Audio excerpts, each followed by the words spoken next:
कहानी की शुरुआत होती है साइबेरिया के उस डरावने कैंप से जिसे लोग जेल नहीं बल्कि बर्फ का कैदखाना कहते थे। वर्ल्ड वॉर 2 के बाद रूस ने हजारों जर्मन सैनिकों को पकड़कर यहीं भेज दिया था, जहां उनसे दिन रात कोयले की खदानों में जान निकाल देने वाला काम करवाया जाता था। इस जेल की अजीब बात यह थी कि इसकी सुरक्षा बहुत कड़ी नहीं थी, लेकिन फिर भी कोई भागने की सोचता भी नहीं था। वजह थी चारों तरफ फैली हजारों किलोमीटर की मौत जैसी ठंड। यहां से भागना मतलब अपने पैरों से अपनी खुद की मौत को बुलाना। लेकिन इन सब कैदियों के बीच एक आदमी था जो हार मानने के लिए बना ही नहीं था, क्लेमन फायरल। 25 साल की सजा सुनकर उसे ऐसा लगा जैसे उसकी जिंदगी उससे छीन ली गई हो। उसका एक ही सपना था, किसी तरह अपनी बीवी और बेटी तक वापस पहुंचना। एक दिन किस्मत थोड़ी मेहरबान हुई।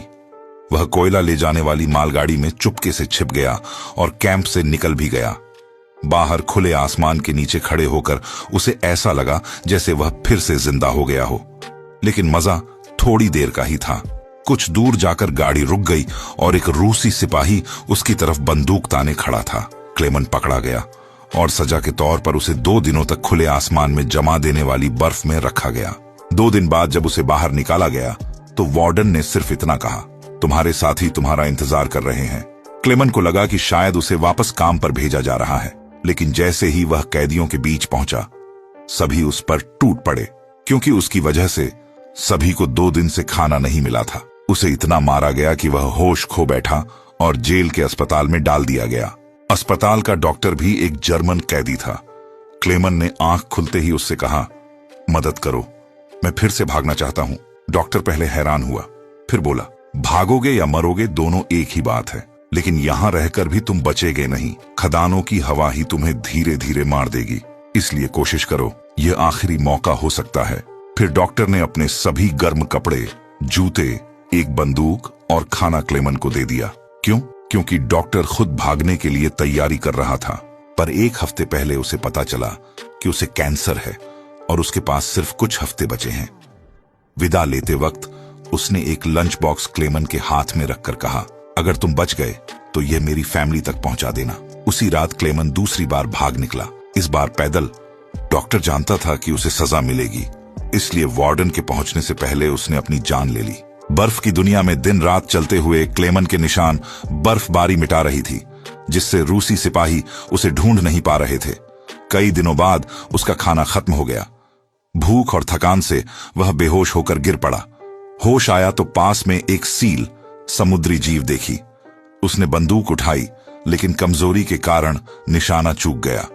सील भागी तो क्लेमन उसके पीछे। दौड़ते हुए वह बर्फ टूटने से पानी में गिर पड़ा। पैर भी चोटिल हो गया, लेकिन फिर भी उसने सील का पीछा नहीं छोड़ा और आखिरकार आखिरी गोली से उसे मार गिराया। कई दिनों बाद पहली बार उसने पेट भरकर खाना खाया। 2 महीने लगातार चलने के बाद उसे एक छोटा सा पेड़ दिखा और वह उसे देख रो पड़ा। इतना छोटा सा पेड़, लेकिन इसका मतलब था कि वह उस अंतहीन बर्फीले मैदान को पार कर चुका था। जंगल में पहुंचते ही एक भयानक तूफान आया और एक विशाल पेड़ क्लेमन पर गिर गया। शाम को 2 खजाने की तलाश में निकले। लोग उसे मिले और जान बचाई। तीनों साथ चलने लगे। दरिया मिला तो लकड़ी की कश्ती बनाई, लेकिन तेज बहाव में एक साथी गिर गया।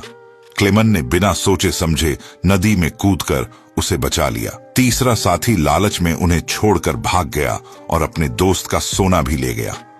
जब क्लेमन और दूसरा आदमी टेंट तक पहुंचे तो वह गुस्से में उसने अपने लालची दोस्त को गोली मार दी। कुछ महीनों बाद जब फिर से सर्दी लौट आई तो वह साथी क्लेमन पर शक करने लगा और उस पर हमला कर दिया। क्लेमन बेहोश गिर पड़ा और होश आने पर उसने भेड़ियों को अपनी तरफ आते देखा।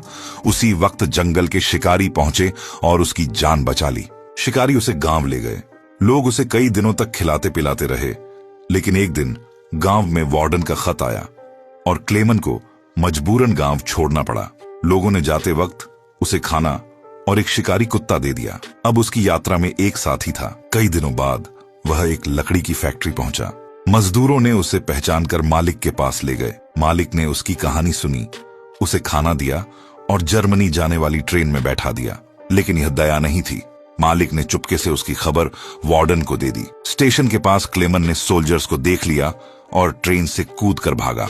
सिपाही पीछे दौड़े। पटरियां पार करते ही वार्डन सामने आ गया। उसी वक्त उसका कुत्ता वार्डन पर झपटा और क्लेमन भाग निकला, लेकिन पीछे से चली गोली ने कुत्ते की जान ले ली। क्लेमन टूट गया, लेकिन रुका नहीं। वह पुल पर चढ़ा और नीचे गुजर रही ट्रेन पर कूदकर बच निकला। साल 1962। 7 साल तक जंगलों, पहाड़ों, बर्फ और मौत से लड़ने के बाद क्लेमन सेंट्रल एशिया के एक मेले में पहुंचा। वह पैनकेक खरीदना चाहता था, पर पैसे नहीं थे। 2 लड़कियों ने तरस खाकर उसे पैनकेक का एक टुकड़ा दे दिया। एक बूढ़ा आदमी यह देख रहा था। वह खुद कभी कैदी रह चुका था। उसने क्लेमन की मदद की, उसे घर ले गया। कई साल बाद उसने ढंग से शेव की, साफ कपड़े पहने। उस आदमी ने उसे नकली पासपोर्ट दिया और कहा, अब जर्मनी पहुंच जाओ, तुम्हारा वक्त पूरा हो गया है। कई हफ्तों बाद क्लेमन रूसी बॉर्डर पर पहुंचा। पासपोर्ट चेक हुआ, लेकिन सिपाही ने शक नहीं किया। क्लेमन खुशी से पागल हो रहा था, क्योंकि आगे जर्मनी था, उसका घर, उसका परिवार। वह पुल के बीच तक पहुंचा ही था कि तेज रोशनी उसके चेहरे पर पड़ी। आंखें खोली तो सामने वही वार्डन था। क्लेमन का दिल टूट गया, लेकिन अचानक वार्डन एक कदम पीछे हटा और बोला, यह लड़ाई सिर्फ 2 सैनिकों के बीच थी, एक मैं, एक तुम, और जीत तुम्हारी हुई। फिर उसने रास्ता छोड़ दिया। क्लेमन हिम्मत करके आगे बढ़ा और आखिरकार जर्मनी की धरती पर कदम रख दिया। अपने पुराने घर के बाहर उसने इंतजार किया।